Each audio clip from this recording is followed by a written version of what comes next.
The steady drone of the grand chronal engine, which normally calmed Archivist Penelope Veridian's detail-oriented nature, today seemed more like a persistent, dull throb. She was enveloped by the towering shelves of the Aevum Archives, where centuries of history were impeccably preserved, each scroll and chronal crystal maintained in perfect temporal stasis. Yet one maddening anomaly remained, a small irritant in the otherwise flawless tapestry of history. It wasn't a paradox or a causal disturbance endangering the timeline's integrity. Instead, it was a tiny inconsistency, so utterly negligible within the vast expanse of Aeonfex that it seemed to ridicule her commitment to accuracy. Lord Caelan, a minor noble, had conflicting birth records. One cited his birth in the 7th month, the other in the 9th. Everything else matched perfectly. Despite being trivial, it was a blemish on the flawless record, and it had preoccupied Penelope for a full cycle. A faint shimmer signaled someone's arrival. Councillor Alistair Vance, dressed in a sapphire suit that seemed to vibrate with temporal energy, appeared next to her, holding an unusual and rare book titled Pre-Engine Chronal Anomalies in his slim fingers.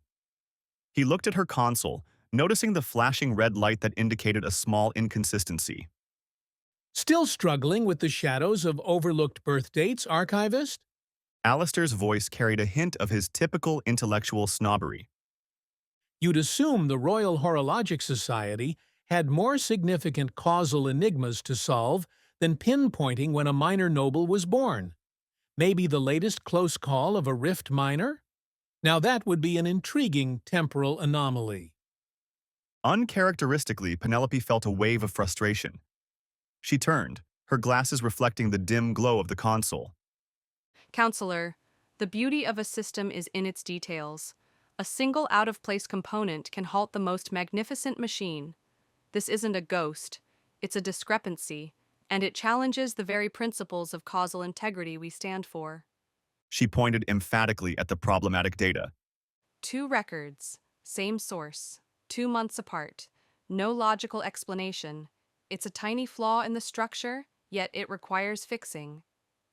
Alistair halted, his sharp gray eyes narrowing as he shifted his gaze from the blinking red light to Penelope's unusual vexation. His amusement gave way to a genuine interest and a spark of intellectual challenge. A flaw, you claim? In a supposedly unalterable record? Intriguing. It might be a minor anomaly, but certainly a curious mental exercise. All right, Archivist, let me witness your endeavor. He leaned against a polished brass railing, his demeanor a mix of detached curiosity and subtle mockery. Penelope disregarded his tone, already refocusing on the issue at hand. She accessed all records related to Lord Caelan, cross-referencing temporal signatures and examining the subtle chronal resonance of the vellum. The initial document from the Aevum Registry has a faint, nearly undetectable temporal echo. The second, from the Noble Lineage scroll, is flawless. Both have genuine seals. Alistair wasn't satisfied with just data. He started to pace, his slender fingers sketching invisible shapes. Could it be a slight timeline divergence? A brief moment where 2 realities existed simultaneously before one was absorbed? In that case, the registry record would be a temporal artifact from the vanished branch. Penelope scoffed. Counselor, we're talking about a birth date here, not some theoretical puzzle from the Great Unveiling. Your divergences apply to major causal shifts, not the exact time a noble is born.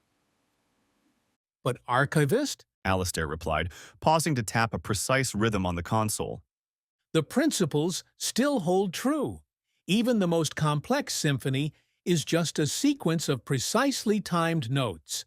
Imagine if one note, no matter how small, were played at 2 different times simultaneously. The echo would linger.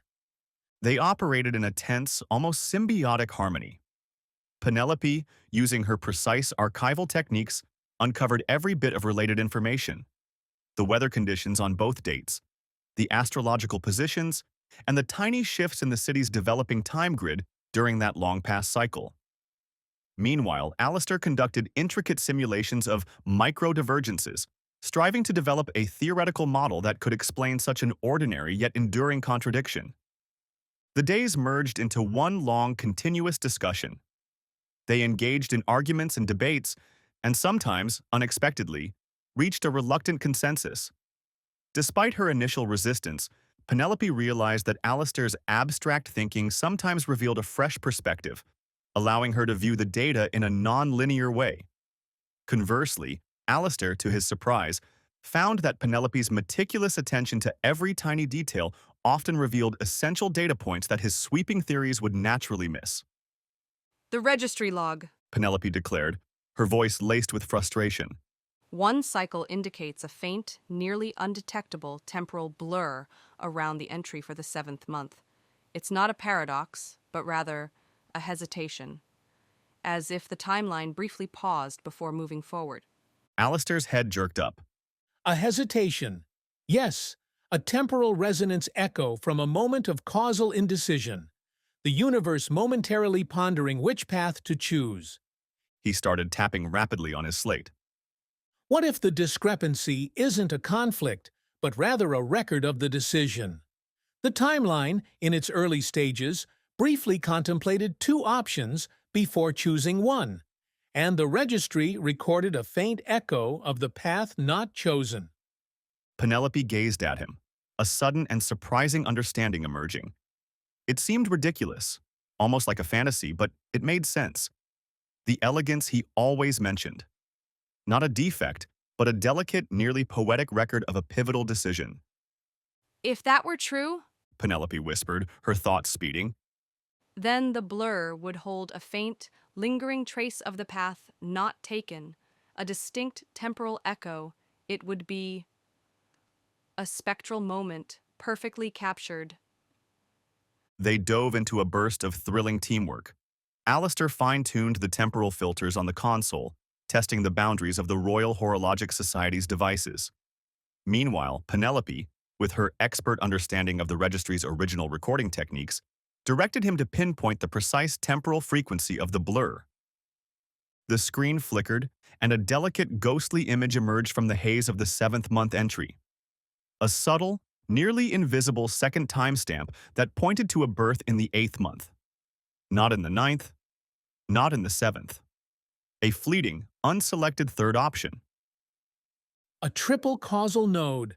Alistair whispered, his face glowing with deep satisfaction. The universe momentarily pondered three potential paths for Lord Kaelin's arrival before finally choosing the 9th. The registry recorded the remnants of the 7th and the specter of the 8th. Penelope reclined, a genuine and uncommon smile gracing her lips. The noble lineage scroll, as a more recent and reliable document, merely documented the ultimate, selected reality.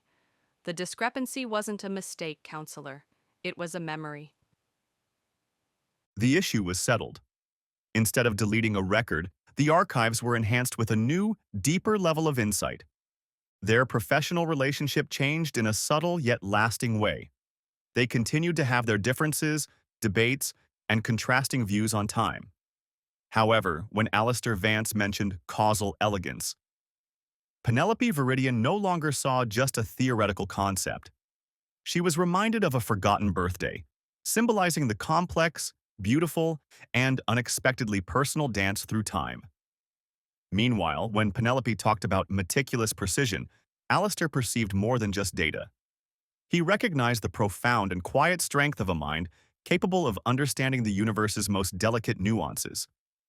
The grand chronal engine continued to hum, its system sustained not only by immense power, but also by the complex and occasionally unexpected cooperation of two distinctly different intellects.